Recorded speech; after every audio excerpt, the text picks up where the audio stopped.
han llegado 4 preguntas y hemos escogido nada más uno de cada uno de nosotros. Si tenéis una pregunta que sale tecnológica, pues le sumamos a Dani que suba y que hable, porque seguro que tiene mucho que ofrecer. Creo que Miguel está apuntando sus notas. Que viene más preparando trabajos. Vale. Iba a ser más preparado que nosotros. Pero bueno, lo que hemos querido es intentar pues hablar de las cosas que podían ser, tener alguna duda. Las respuestas no van a ser perfectas ni súper estudiadas, digamos, pero creo que serán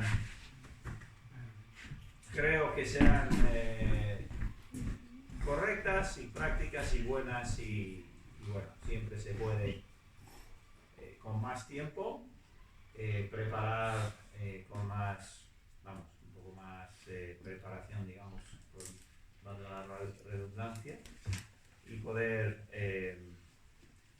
preparar igual.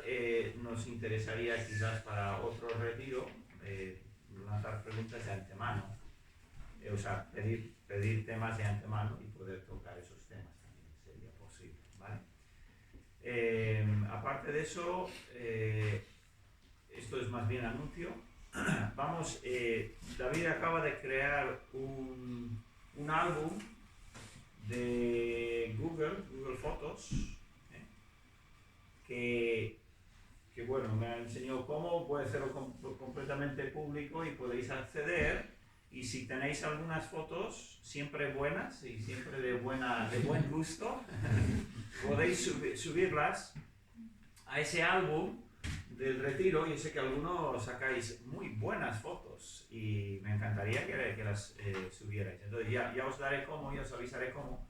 Y podéis subir, ahí quedan, y pondremos un enlace en la página web de la Apologética y pues podemos ver las fotos que habéis tomado. De acuerdo, eso lo haremos en los próximos días y bueno, pues los que quieran pues tendrán acceso y podrán pues participar un poco en ese álbum de todos. Bueno, vamos a primero vamos a orar y luego vamos a pues mirar las preguntas, y si luego hay tiempo, porque no queremos que esto se haga muy largo, pero si hay alguna otra pregunta y te interesa compartir, pues se puede. Vamos a orar entonces. Gracias, Señor, por esta oportunidad que tenemos de llegar al sábado a la mañana, poder mirar atrás, Señor, con buenos recuerdos. Gracias, Señor, por todas tus bendiciones sobre nosotros, por como siempre suele pasar, pues cómo se crea pues una mini familia de unos días, y yo te doy gracias, Señor, por cada uno que has traído. Yo con algunos apenas he podido hablar ni conocerles muy bien, pero sé que tú habrás obrado en ellos habrán conocido a otras personas y se habrán establecido muy buenas amistades a lo largo de estos días, nuevas amistades que podrán seguir, Señor, por muchos años.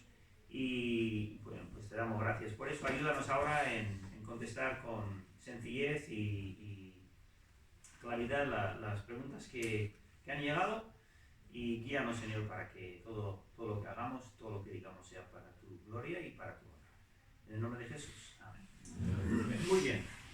La primera pregunta, así es una lista al azar, no tiene ni orden lógico ni tampoco cronológico, pero la pregunta es, ¿en qué sentido, si no perdonamos las ofensas, Dios no nos perdona a nosotros? ¿Os acordáis que hay un versículo, dice, no recuerdo dónde está? Estoy buscando, creo que Mateo 6, 14. Vale. Y creo que David, David, ibas a comentar, vale, pero ahora tú mismo. Bueno, creo que viene la pregunta del versículo en Mateo 6, 14 y 15, dicen, porque si perdonáis a los hombres sus ofensas, os perdonará también a vosotros vuestro Padre Celestial. Mas si no perdonáis a los hombres sus ofensas, tampoco vuestro Padre os perdonará vuestras ofensas. Esto dentro del contexto del Entonces, dos cosas que pienso yo al respecto, maneras de pensar en cómo aplicar el versículo. Primeramente, tienes en el libro de Proverbios, por ejemplo, muchas normas dadas por Dios de cómo funcionan las cosas. Tienes, por ejemplo, el versículo de: el que quiere amigos debe mostrarse, no me acuerdo si la palabra es amigable o muy parecido. ¿Perdona? Amigo. El que no se levanta por la mañana no va a prosperar. Tienes principios bíblicos en Proverbios que abarcan muchísimas cosas y son la forma que diseñó Dios cómo funciona el mundo. Ahora, todos estos principios son al 100% ciertos, pero después entendemos que hay muchos otros factores externos que pueden influenciar. O sea, no puedes ser una persona amigable e ir además mintiendo, haciendo un montón de cosas malvadas y esperar que la gente te trate como amigo, ¿no? Entendemos que esto describe la forma que Dios diseñó la interoperación humana. Son principios generales y al 100% ciertos, pero también pues compensadas y hay que comparar con lo que serían muchos otros factores.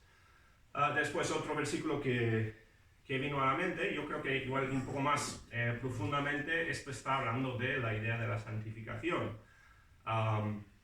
Tenemos en el libro de Primera a los Corintios, capítulo 6, esto yo creo que va parecido con la idea de lo que estaba diciendo Jesús aquí, ¿no?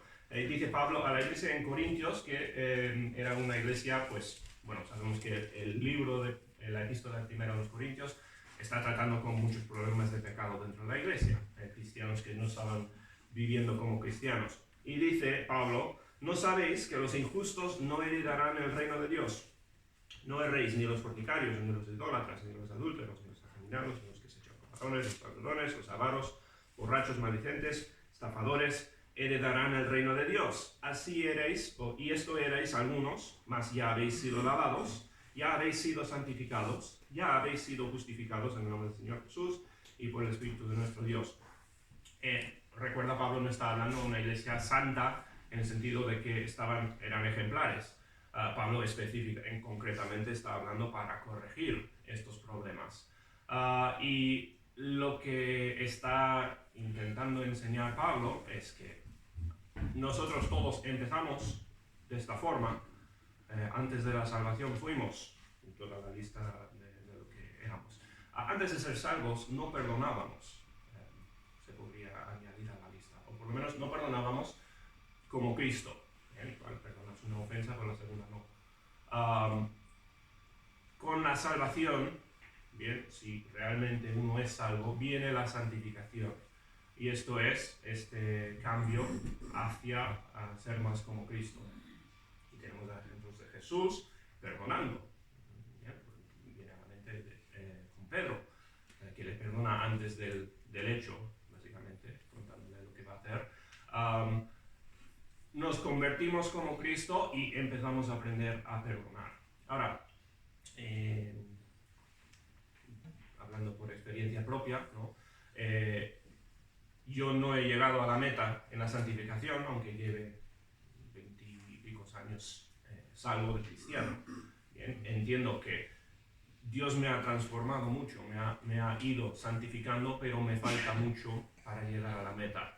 Y en una escala u otra, o sea, una forma u otra, todos estamos en ese mismo recorrido de, antes de ser salvos, ir hacia la santificación. No hay ninguno, creo, bien, que todavía perdone como lo que Jesús esperaba, porque Jesús dice: si uno no perdona, como en el versículo, si no perdonáis a los hombres sus ofensas, tampoco vuestro Padre os perdonará vuestras ofensas. No hay ninguno que todavía lo haga del todo como Jesús puso el ejemplo, perdonar 70 veces 7, por ejemplo. bajo o sea, así que el criterio no es que un tic para entrar al cielo, es que tienes que haber aprendido a perdonar a todos, de la misma forma que el no ser mentiroso, ni idólatra, ni todos los demás pecados en la lista en Corintios son tics que tienes que haber llegado a la perfección para poder haber entrado al cielo.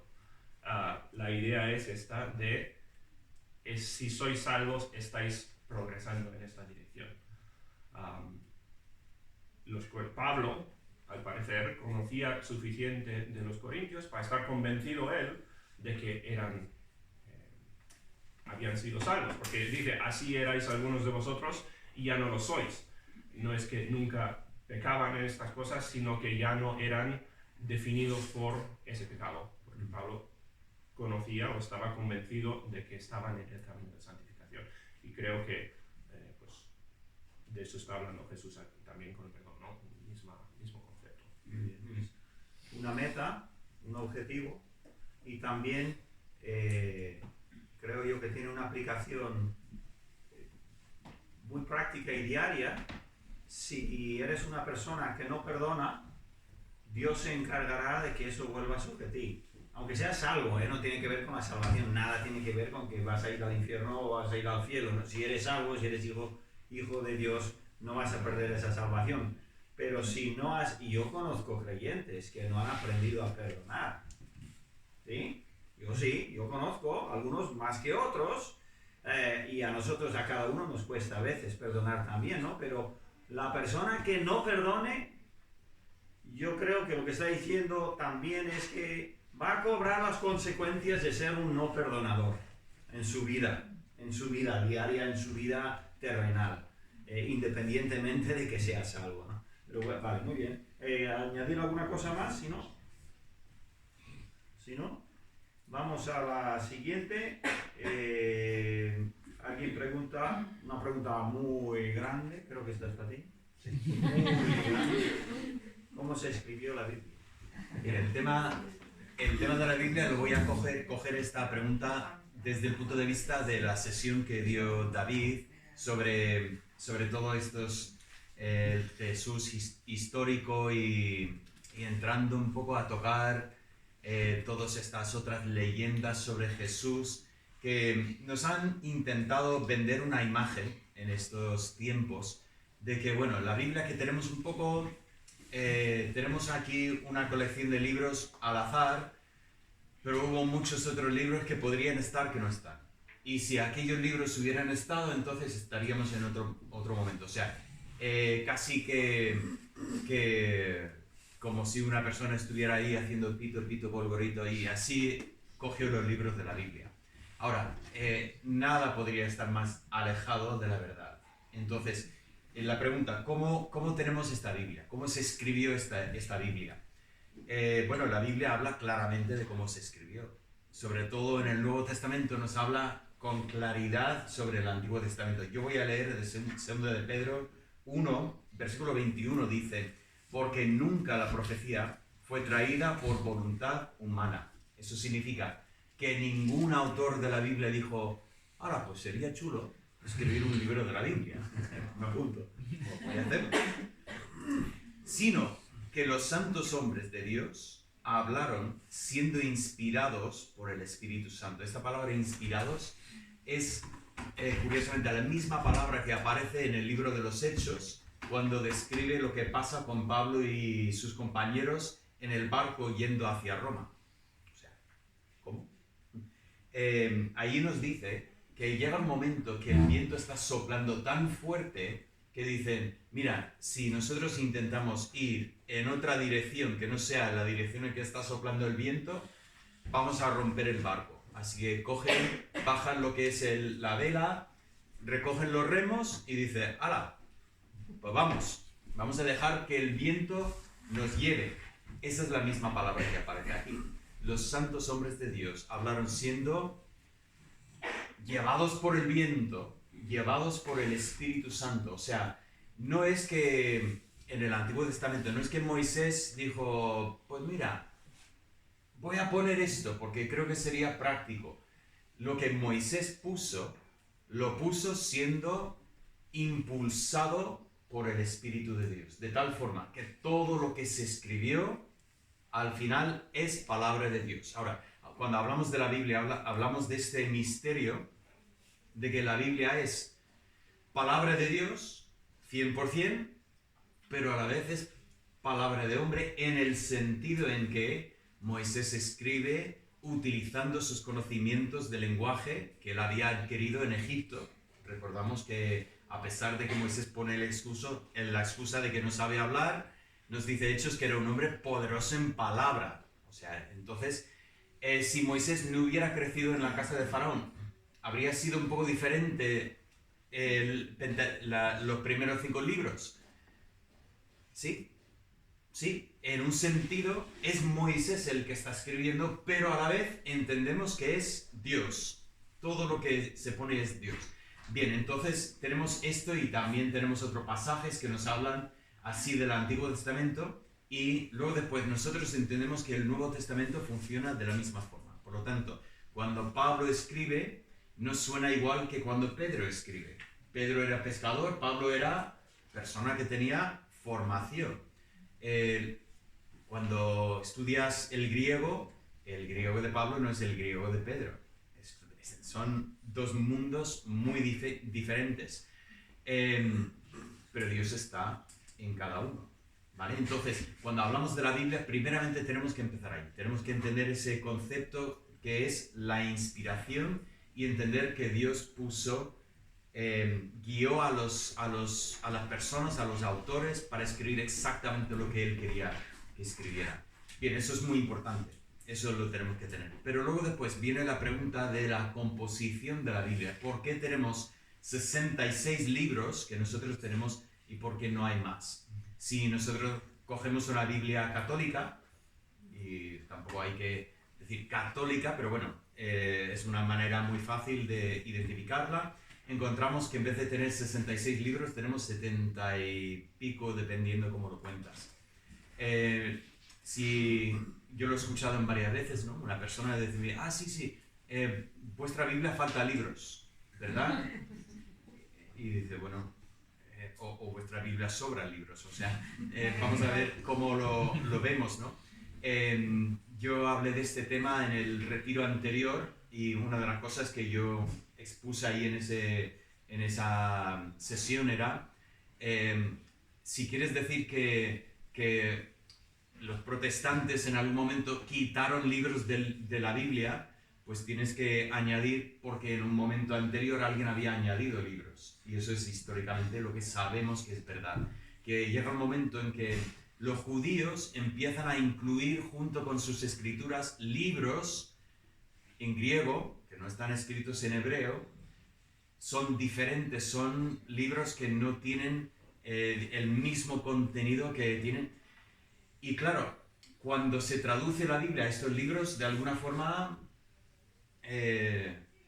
como de azúcar, cuando dejas a tu hermanito jugar contigo, pero realmente no cuenta en el juego, ¿no? Y que, ese es un poco lo que pasa, o sea, estos libros entran en la Biblia y claro está, llega un momento que alguien dice, oye, eso causa confusión, porque hay personas que piensan que todos estos libros son iguales, pero no son iguales. Incluso dentro de la tradición romana católica, se habla de los libros deuterocanónicos. ¿Qué significa eso?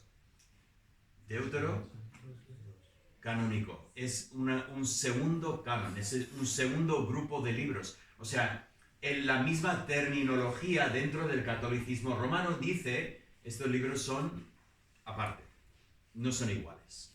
Entonces, bien, ¿se puede leer estos libros? Perfectamente, léelos, que no pasa nada. No son heréticos, no son... son libros históricos, pero no es la palabra de Dios, no tienen el mismo nivel. Son libros que, por ejemplo, el libro de Eclesiástico dice ser de Salomón, pero claro está que aparece mucho después, obviamente no es de él. Cosas que dices, bueno, no tiene el mismo nivel que lo que tenemos en la Biblia. Ahora, más importante es hablar de los libros apócrifos del Nuevo Testamento.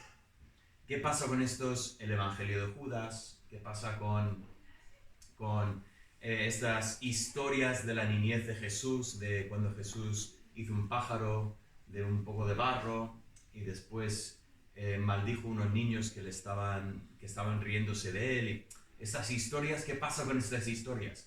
Bueno, nos quieren vender que realmente aquí tenemos una gran conspiración y que en algún momento la Iglesia pues ha decidido que estos libros no interesan y los han escondido, intentado, y claro, ahora menos mal que nosotros hemos descubierto estas verdades y podemos ver lo que podría haber sido el cristiano. No, vamos a ver. Sabemos que muy pronto en la Iglesia empiezan las herejías, los ataques de la herejía. Miramos Apocalipsis, al final del primer siglo, todavía está vivo Juan, ¿y qué está tratando Cristo cuando manda el mensaje a las 7 iglesias? Herejías aquí, nicolaitas, problemas con esta iglesia, Jezabel está enseñando en esta iglesia. Tenemos problemas de doctrina en la iglesia. Entonces no es ningún pensamiento extraño que de estas herejías se empieza a publicar libros. Ahora, para nosotros, claro, el Evangelio de Judas es antiguo. Sí, pero para los del siglo II o III era nuevo. Y la Biblia era antigua. Entonces, ¿qué es lo que pasa? Los cristianos de esta época, de repente les llega un Evangelio de Judas y los cristianos de esta época dicen, eso es basura, eso lo ha escrito él. O sea, por cierto, es complicado que Judas escriba un Evangelio. Si lo pones un poco en su contexto histórico, muy complicado. Una vez que te ahorcas, es que escribir después, muy complicado. El caso es que en la iglesia del momento ya etiqueta estos libros como herejía y los aparta. Y lo que nos quieren vender ahora es un poco, ya, pero es antiguo. Sí, es antiguo, pero no es antiguo como el resto del Nuevo Testamento. Entonces, cuando hablamos del Nuevo Testamento, tenemos 27 libros que son fidedignos. Luego tenemos estos apócrifos que son inventos de personas que vienen siglos después y nos cuentan cosas que dices, eso la habrá inventado una persona, sinceramente. Que Jesús hiciera más, por supuesto. Juan dice que si se escribiera todo lo que hizo Jesús, ni el mundo entero podría contener los libros. Pero bueno, obviamente Dios nos ha dado lo que quería que tuviéramos y ahí es suficiente para nosotros. A veces la gente, si Dios nos dijera más, digo, bueno, cuando nosotros tengamos todo lo que Dios nos ha dicho y lo estamos haciendo, cumpliendo, luego nos podemos quejar de que no nos haya dado más. Pero yo creo que de momento no tenemos lugar para quejarnos mucho, tenemos todavía bastante. Así que bueno, eso es un breve resumen de por qué tenemos estos 66 libros que son inspirados por Dios y es autoridad para nosotros como creyentes. Yo leí un libro, creo que lo leí 3 veces el año pasado, concretamente sobre el tema ¿por qué tenemos 27 libros en el Nuevo Testamento? Es el mejor libro que he leído en mi vida. De todos mis estudios universitarios y todo eso, nunca lo había visto tan claro. Posiblemente preparemos una sesión para la próxima vez sobre ese tema, porque era una maravilla ver cómo Dios obró, no solo en la Escritura, como dijo él, sino Dios también obró en la selección de libros.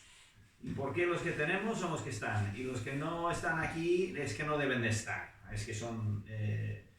no, en casi ninguna ocasión fueron aceptados por nadie que se considera como un, digamos, un líder de la iglesia, ¿no? No estamos hablando ni siquiera de la iglesia, creo que estamos hablando de antes, ¿no? De los primeros 2-3 siglos. Muy bien. En tan poco tiempo no se puede decir más, pero... Creo que se puede decir que en ningún momento de toda la historia se ha considerado Biblia, aparte de una persona moderna intentando cambiarlo desde el siglo XVIII. Sí, también, es verdad. Estos son argumentos mayormente de ahora. cuando la gente quiere cuestionar todo, quiere cuestionar si tú eres mujer o hombre, vamos, o sea, quieren cuestionar absolutamente todo.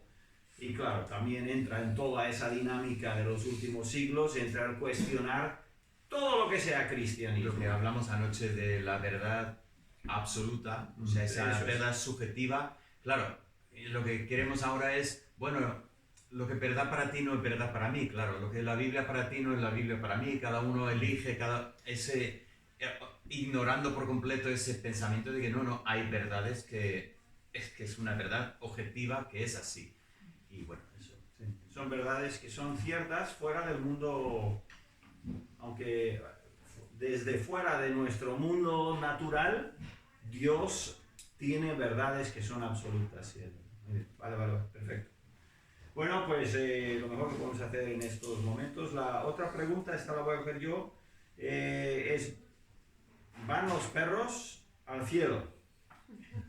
Evidentemente, está hablando, la pregunta es, ¿vamos a llevar con nosotros, o sea, vamos a ver a nuestros queridos, nuestras mascotas y cosas así? Es una pregunta muy común. Yo creo que todo niño, toda niña que haya tenido un perrito, un gatito o algo así, o un hámster, que haya hecho la pregunta. Sí. Vale, primero, la Biblia no lo dice. Así que, respuesta a tu pregunta, sí o sí, absoluta no puedo dar, porque es que no existe, ¿vale? Ahora, sí que puedo hacer unos comentarios acerca de animales. Una pregunta aquí, el perro es un animal, y acerca del cielo. La pregunta contiene cielo. Entonces, y bueno, mucho es opinión mía, pero creo que basado en lo que he leído de las Escrituras durante ya muchísimos años. Cuando Dios creó, creó el paraíso, ¿no?, de Adán y Eva, una maravilla de lugar con animales perfectos, sin mancha de pecado, los animales, o sea, el pecado no había hecho estragos en la naturaleza, pues todas esas son creaciones de Dios pura, de su absoluta increíble imaginación, del león a la serpiente, incluso al gato, lo que sea, ¿no? Luego los diferentes animales, de jirafa y hipopótamo, qué diferencias, qué absoluta imaginación, ¿no? Más increíble. Si eso fue para la tierra, a mí no me cabe, en la mente no me cabe lógicamente pensar que en el cielo hay menos que en la tierra. Menos imaginación. Dios se agotó en la tierra y el cielo debe ser blanco y negro y todo cuadrado. ¿Me entendéis? Tenemos un concepto aquí de que donde esté Dios, Dios está creando belleza que no podemos ni siquiera imaginarlo.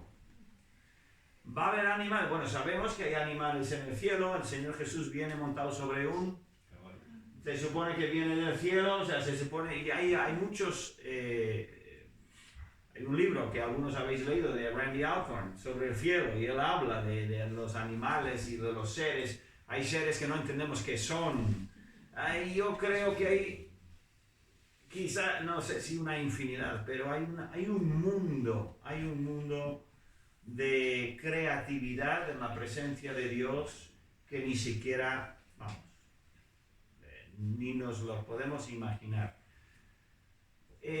Aquí en la tierra nos atamos emocionalmente muy mucho a cosas así, ¿no? Cosas que nos gustan, animalitos y tal, y queremos que estén con nosotros. Lo único que una cosa que puedes decir, si Dios te ama y te ha provisto algo tan bonito y tan deseable como un perrito o un animal o un pájaro o algo con el cual tú puedes tener una relación de amistad, de cuidado y todo eso, si eso se hace aquí, si Dios nos ha dado ese placer aquí, ¿qué no vamos a tener en el cielo, no? independientemente de que sea exactamente el mismo animal, un poco difícil. Si ves Génesis 1 y ves la diferencia entre el animal y el hombre, la diferencia es bastante grande en cuanto a lo que Dios hace al terminar con el hombre y soplar el aliento de vida. Evidentemente dio vida a los animales en diferentes categorías, ¿no? Pero tanto como al hombre, desde luego sabemos que no. Y entonces, si eso se traduce en una especie de resurrección, yo lo veo muy complicado, ¿eh? No lo descarto por completo. Dios puede hacer lo que quiera, ¿eh? Y Dios te puede hacer algo a ti especial si quiere, ¿vale? Dios no se limita a nosotros. Él se limita a su palabra y su carácter. Entonces, yo creo que eres amador de animales aquí, pues creo que ahí vas a tener muchísimo más oportunidad, opción, y quién sabe, igual ahí tu perrito no se muere. Me imagino, ¿no? O sea, entramos en otros temas también de teología, pero yo creo que la experiencia celestial, por ponerla en un lugar que también es bíblico, pero por nuestra presencia con el Señor por toda la eternidad, va a tener placeres que están a su lado, dice la Biblia, placeres infinitos, y yo diría que sería pobre limitarlo a lo pequeñito que sabemos, que conocemos aquí. Que dice, sí, pero tú no conoces a mi perrita. Pues sí, pero te digo que es muy limitado lo que tenemos aquí, comparado a lo que Dios tiene para sus hijos en la eternidad. Entonces, la respuesta, ¿va a haber perros en el cielo? Yo diría absolutamente, con toda tranquilidad, yo diría absolutamente que sí.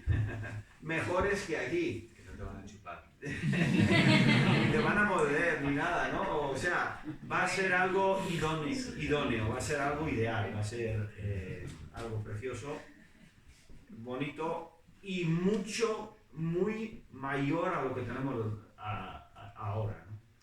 Entonces, sí, yo recuerdo cuando murió mi primer perrito, dolió mucho, ¿eh?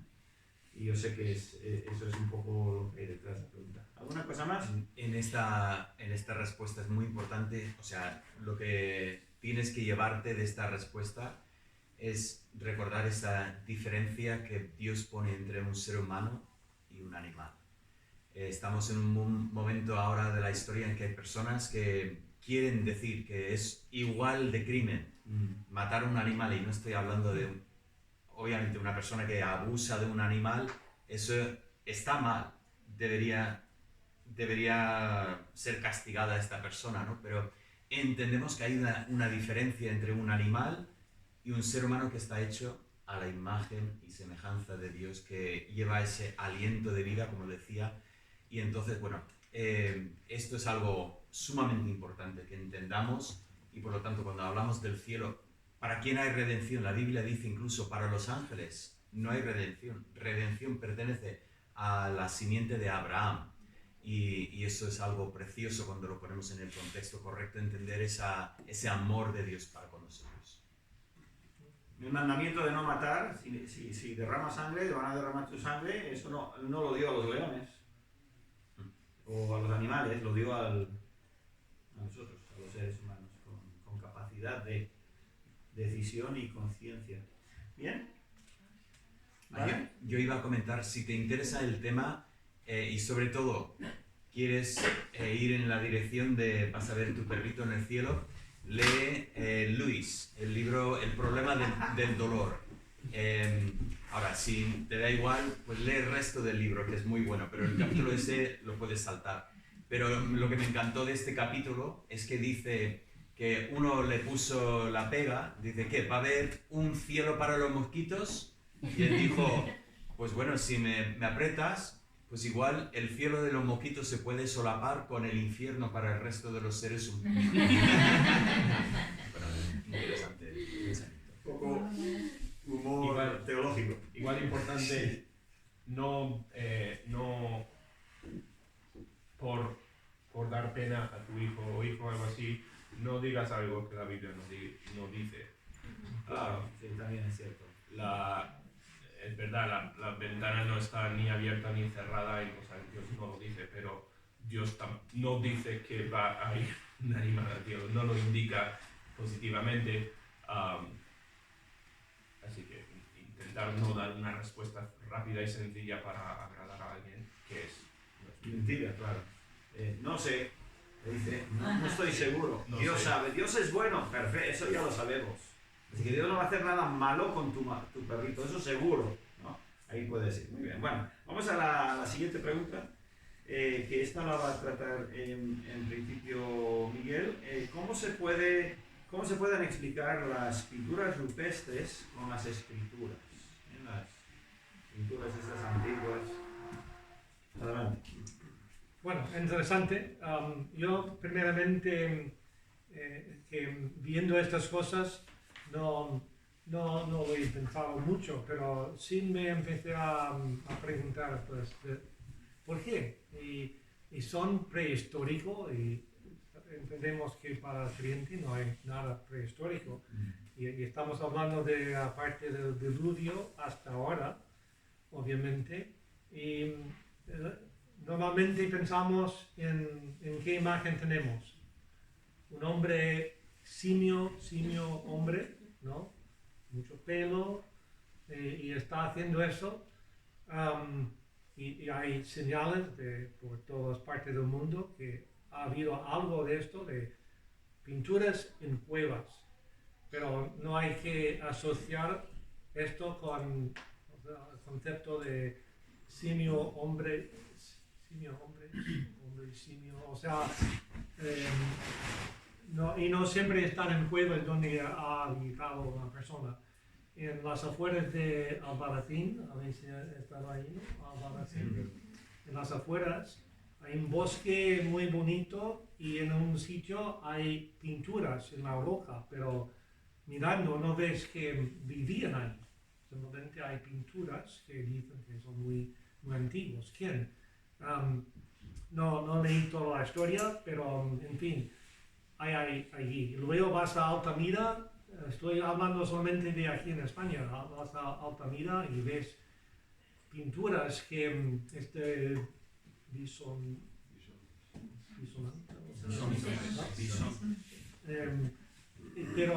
pero han visto que las sustancias que usaron para pintar no es nada sencillo, es complicado. Entonces, y ves cosas que parecen muy crudas como niño y otros que son más sofisticados. ¿Cómo explicamos esto? Pues según la persona haciéndolo, ¿no? Sí, uno mejor pintor que otro. Y en cuanto a vivir en cuevas, pues algo que me llamó la atención del tema era hace años, llegando a España, la primera vez que fui al sur, ahí por Granada, pues pasas por Guadix y ahí hay gente que vive en cuevas, o sea, más moderno. He visto en no sé qué país, pero un edificio que parece como oficina o sea, moderna, metal, pero metido en la roca.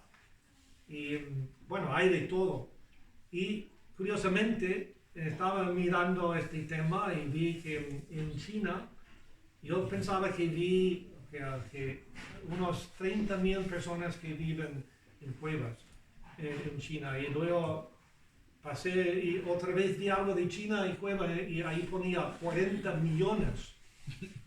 Yo volví a la primera y era 30 millones. Hay una zona donde viven, o sea, no sé, es una zona, pero 30 millones de personas que viven en cuevas. O sea, esta es una cosa de toda la vida, parece, ¿no? Esto no debe llevarnos preocuparnos. En Australia lo hacen por asunto de calor y casi en todo lugar, tiene que ver con es un buen sitio, mantiene temperatura. Pero, ¿quién lo ha hecho? Pues, ¿y cuándo? Datan estas cosas, pero ojo con la datación, porque no hay nada totalmente fiable de datar. Pero, y si es una cosa en cuanto a la pintura, y esto puede ser según si es orgánica o no, y usando el carbono 14, esto es más fiable, pero aún da, o sea, fechas raras, pero y siempre menos años, que esto concuerda con lo que creemos, pero porque es orgánico y no, o sea, la roca, datarlo no se puede decir con certeza, y nosotros diríamos desde el diluvio, y justo después del diluvio, bueno, ahí está Noé con su familia y leemos de su linaje y todo esto, y llegamos a el capítulo que nos habla de la Torre de Babel, o sea, este es el siguiente conocimiento grande en la historia que leemos en Génesis. Ahí están y luego, ¡pum!, están saliendo por todas partes. Y esta gente saliendo, encontrando dónde vamos a vivir. Y no son tontos, es gente inteligente, pero ¿por qué no ocupar cuevas? Y si pintan, bien, pero o sea, es curioso que se encuentra en todo el mundo, pero no lo explico. Bueno, hay gente inteligente con diferentes capacidades y algunos con mensajes quizá y otros simplemente para divertirse, pasar el tiempo. Si vamos a usar la cabeza para destruir lo que dice la Biblia, también lo podemos usar para defender la Biblia. Pues igual muchos artistas no son constructores, darles un martillo no saben ni qué hacer. Pues ¿dónde están ellos? Pues van a una cueva porque no tienen que construir y viven en una cueva. No venden sus pinturas. Sus pinturas están en la pared, tienen talento para pintar, pero no para construir. O sea, pueden ser cosas tan sencillas y tontas como esa. Que hayan pintado una maravilla. Hay gente hoy en día que son artistas. ¿Y dónde te pintan? En la pared, en los trenes, en los puentes. Y dentro de 1 millón de años, la gente mirando y dice, pues, uy. Neanderthal. Sí, sí. O sea, estamos hablando de que se puede acercar una persona a esta clase de expresión humana con una idea ya establecida de que ando buscando pruebas de que llevamos por aquí evolucionando 20 millones de años. ¡Ah, mira! ¿No? Ya está. Y no...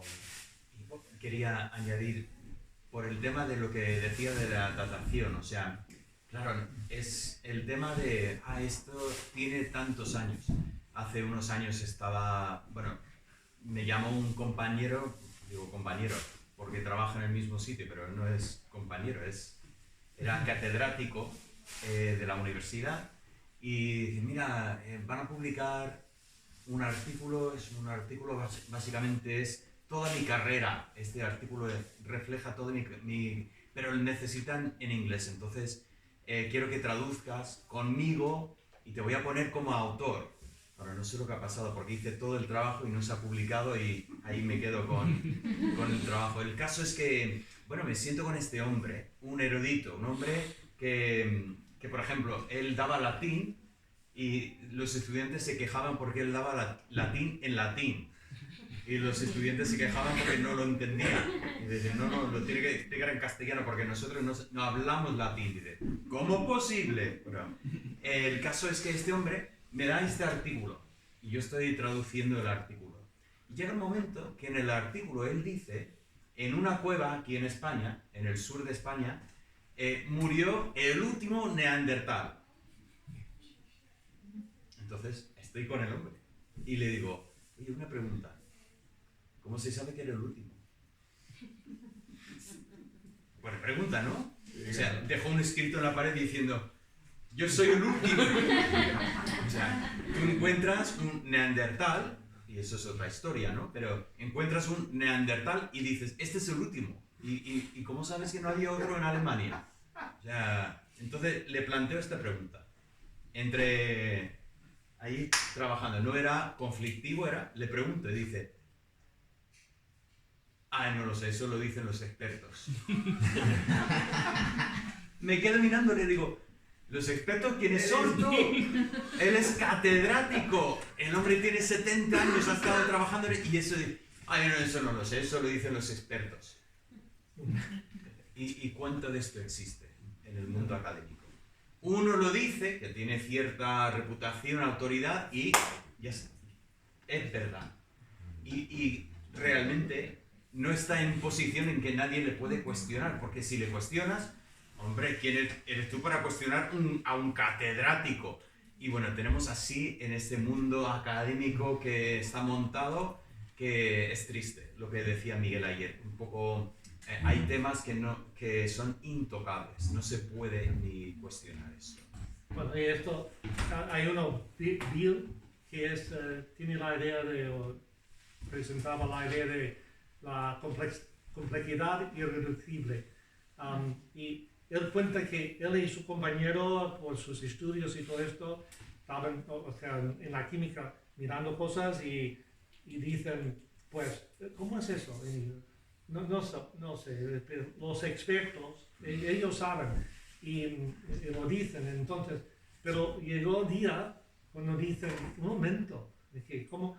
Y somos los expertos en esto y no estamos viendo cómo es posible. Y no sé si él llegó a ser creyente o no, pero ha escrito un libro y, pone el darwinismo en duda, pero cosas así pasan mucho. Y también comento que, por favor, que no tengamos ninguna duda en cuanto a estas fases de hombre, de simio, un organismo que era de donde vienen luego los chimpancés y el ser humano en algún momento. Cuando encuentran cosas, son fragmentos de huesos, skulls, y se identifica, al final dicen, esto es ser humano, esto es simio. Como el famoso Lucy, muy pequeña, femenina y todo esto, y luego al final está clasificado como simio. Si se puede hacer esto, significa que siempre ha habido esta separación. Y no debemos dudar por ningún momento que el hombre ha ido evolucionando. Está degenerando más bien, no evolucionando. Muy bien, tenemos que parar pronto. ¿Sí? Bueno, una idea en paralelo y como decía Miguel, hay dos formas de entender el desarrollo de la humanidad. El evolucionista siempre va de poco a más, de que empezamos como simios y tontos y poco a poco hemos crecido en entendimiento hasta llegar a ser quien somos. Y la Biblia, que tienes a Adán, que fue igual de inteligente o seguramente más que ninguno de nosotros. El hombre diseñado perfecto desde el inicio y tienes y después además tienes la idea de que antes del diluvio vivían más años y podían desarrollarse mucho más que uno que vive hasta 80. Si quieres probar que el hombre vino del poco al mucho, que estamos hoy en día, pues ves un dibujo en una cueva y dices, vale, esto es que la gente vivía aquí porque no tenían la inteligencia de construir una casa afuera o no tenían el desarrollo suficiente para hacer otra cosa. Pero eso llegas a esa conclusión simplemente porque quieres suscribir esta idea de que vas de poco a más. Hay evidencia fuerte de que no sea cierto, que eran extremadamente desarrollados en el pasado. Hay gente que vive en cuevas hoy. Si yo me pongo con brea a pintar una persona cazando un mamut en pared, me van a decir que es un neandertal porque no sé dibujar. No tiene nada que ver la inteligencia, o no, es que la idea del desarrollo con que estuvieran en cuevas e hicieron dibujos. Es un poco intentar encajar eso en una forma de ver el desarrollo de la humanidad. No he leído eso. Hay cuevas donde ves las manos y parece que han cogido una lata de pintura y ahí está o sea, está claro y luego un color alrededor y digo, ¿cómo es que ha dado este efecto? No he leído, como digo, pero es algo que me ha llamado mucho la atención, pero ahora más.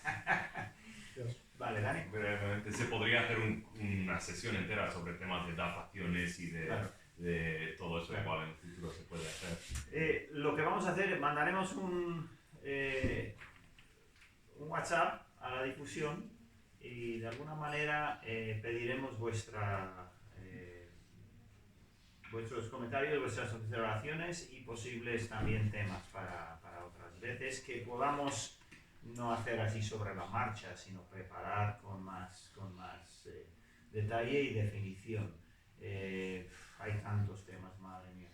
Pero bueno, todos encajarían dentro de lo que es la apologética y la defensa de nuestra fe. Muy bien, tenemos que terminar, así que vamos a dejarlo así. Gracias por la participación, por la atención, por el interés, por la actitud, ha sido extraordinaria. Y entonces lo que vamos a hacer ahora, que son las 11 y pico, el hermano Miguel tiene unas ideas y una lista y unas maneras de dejar el caserío organizado, más que limpio, organizado, medianamente limpio también. Y eso es lo que haremos en las próximas casi 2 horas, porque a la 1 comeremos y luego inmediatamente bajaremos a la gente de los coches en orden de necesidad. Desde luego que si puedes coger todas tus pertenencias, todo lo que trajiste, es lo que has comido, lo sacas fuera y lo pones fuera del caserío. Eso dejará que el caserío esté para poder organizar mejor. Entonces, quizás eso sería casi lo primero. Y luego ven al hermano Miguel, ¿qué puedo hacer? ¿O quieres dar alguna cosa ahora? Vale. Entonces, ¿va a hacer algo ahora? Sí. Sí, los que subieron. Sí, creo que todos han firmado.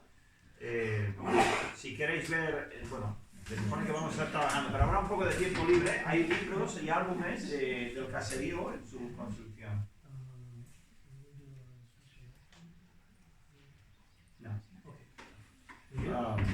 Vale, adelante, Miguel. Bueno, primero es lo que se ha dicho ya.